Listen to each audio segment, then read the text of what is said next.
We got the championship game, and in this game, I mean, we really have to. I mean, the three of us at the table, we have to bow our heads down to Leo. I mean, Leo really, he really did something this year. It's Leo and his Cowboys going up against the mighty Ness and his Eagles. What do you got, Chris? Yeah, well, I mean, at the beginning of the year, I said we need to do whatever we could possible to beat the big three, and we failed as a league.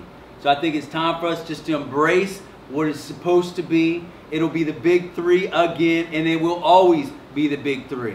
So if you want to win on a championship, try to get traded to the Eagles, Raiders, or Cowboys, because that's the only way you're going to win. But if you want to have a good time for 8 weeks, 9 weeks, you can join one of these other fine teams, you know what I mean? But until then, I mean, what can we say? I mean, I looked for 11 Urban Bowls. We've had 11 Urban Bowls. Eagles have been in 9 of the 11 Urban Bowls, and they've won 3 of them. That's bad. That's bad. Now the Cowboys, they're also known as the Skins, also so the Eagles, Browns. They lost more than they won. Yes, the Eagles, yes, they've lost 6 Urban Bowls. They've won 3 Urban Bowls, but they've been in it 9 of 11 times. Second place is cute. It says a lot. Cowboys and Skins or the Browns, right? They've been in it 4 of 11 times. We think the first year the Patriots beat the Browns. If that's the case, it's the same thing. So they've won 2 of the 4 Urban Bowls they've been in. 50%. Huh? The Skins won twice and the Browns won 1.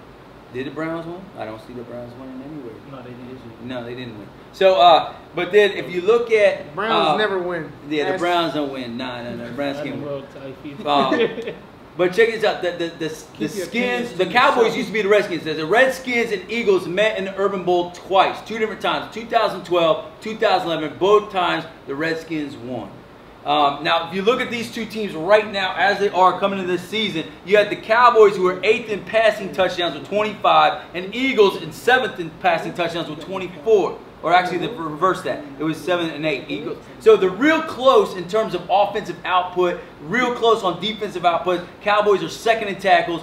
The Eagles are 3rd in tackles. So everything's real tight. The only real big difference in stats is on the sacks. The Cowboys have 20 sacks this season.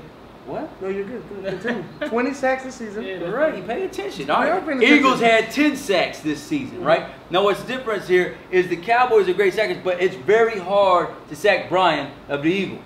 So it could be the matchup. I think it's the closest matchup we've had in the Urban Bowl in a long time. If you look at all-time wins, right?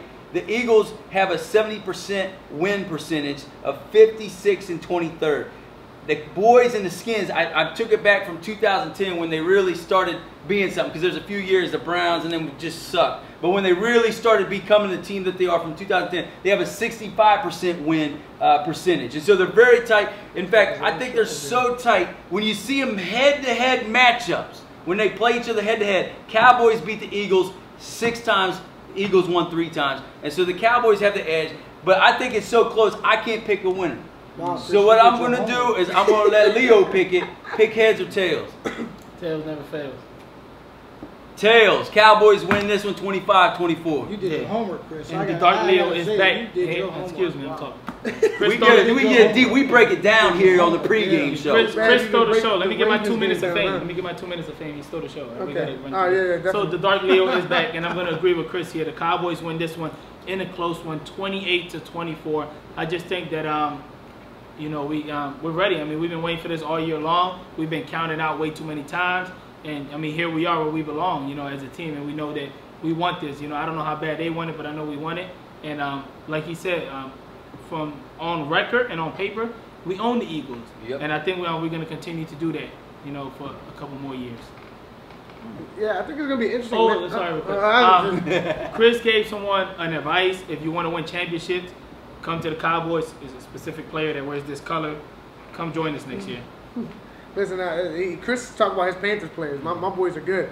But yeah, and this game's going to be interesting. I mean, the Eagles' defense is what's been carrying them all year long. And so if they come out to play, I mean, their safeties is probably their strong point. They beat the Raiders last week without their one of their safeties. What's the tall kid's name? Remember? You don't have this right there. No, it's not. This is the Cowboys thing. But Jeremy, without Jeremy, and they did, yeah, it's a tall kid. So you'll see him. He wasn't there to watch him. He's a beast. And they still played well. They're able to get turnovers, and I think that's what propels their offense.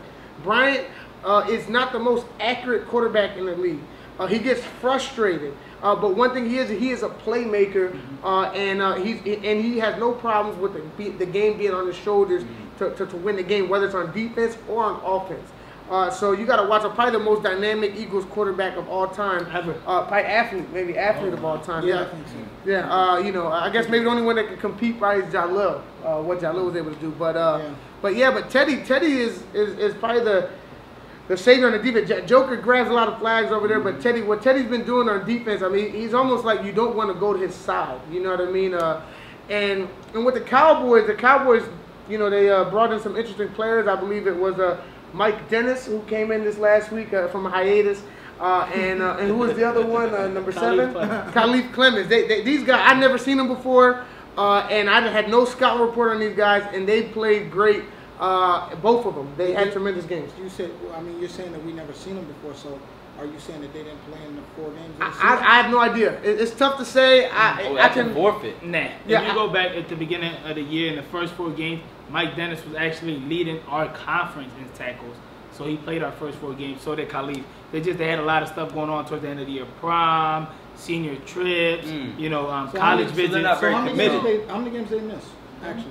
One of them missed 3, the other one missed 4. So one just barely made it. But it was enough. Yeah. So anyway, these guys are playmakers. And then you have Dion just made one of the best catches, I believe, of his career, a diving catch, I think, where he tripped and fell. The ball fell in his hands. Then Leroy gets a touchdown right before the half with no time left off a deflection, and then runs it in and has 1 flag on, and somehow miraculously does not get touched and scores. So that's the kind of year right now, since it's turned around, that the Cowboys. Sounds like a little bit of bitterness. No, not bitterness. Those are the plays you need to make. Yep. Those are the plays you need to make to win in the playoffs, and they made those plays. So that's why I say it's going to be tough with these 2 guys here. I mean, quarterback Brian and Leroy.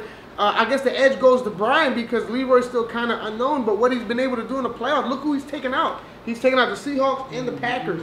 But then Brian, took out the Raiders. The Vikings weren't the best team this year, but he took out the Raiders. So it's going to be interesting. And then you got running back Wesley. Wesley always comes up in big games. So and he's hard to grab his flag. That first down catch he made, that sealed the game for them. Yeah, it's hard to grab his flag, and then the thing is that the Cowboys struggled a little bit grabbing our flag. Now they changed the man, and they kind of gave a different defensive look, and they were able to stifle the Packers. And I don't know if they're willing to do that same thing against the Eagles. I know for sure one thing is that the Eagles will not play man on the Cowboys. The Eagles, they're going to play zone. They're going to play zone. They're a zone team. They're daring you to play man. They're daring you to play man. Yeah, they can't do that. But and then you got to give credit to the coaches. I mean, over there you got Vic and Lou and Ness who made the adjustments to be able to win that game, and you got to really give it up to Leo. Ness made some adjustments. Yeah, he did a special prayer at halftime. Yeah. And the same thing. Himself on the sideline. You seen him? Yeah, he brought the tent and water this week. Yeah, beautiful. He kept them, cool. But with Leo, he wasn't scared to switch, and he went to man. Not a lot of coaches are willing to do that. And he was able to put some guys in different positions and attack certain people on our defense to come out on top. So he did his homework. The Eagles, we got to see they were trying. I think they were scouting us, thinking that we were going to win because they were on our sideline trying to hear all our plays. They were shadowing me around. But the Cowboys pulled it off, and I think that if there's one team the Eagles wanted to play was probably the Packers because they just have such a good average against us in the postseason. But them against the Cowboys, it's not so good. So this one's going to be very interesting. It's a lot of great players. I think it's going to be a great game.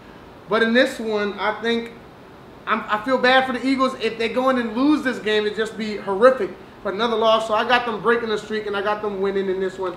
Very close game, 27-26. Wow. I think it's safe to say that the curses have been broken. There's no curse of the Cowboys. There's no curse of Ness's ring anymore. He can put the ring back on. This is going to be an amazing matchup. It's going to be tight, and I'm looking forward to it. This game could come down to extra points. It's going to be real good. It's going to be phenomenal. You always believe what I said.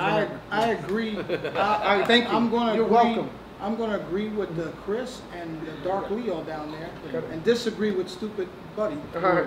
But I'm gay and stupid in this show. It's crazy. What the They hell? called me gay last week. They called me gay. I'm not gay. I'm not gay. You just You confessed out, you on say? national 40 television. seconds. Here we go. All right. all right, so that's going to do it for this week's 2015 Urban Bowl selection. Love the ladies.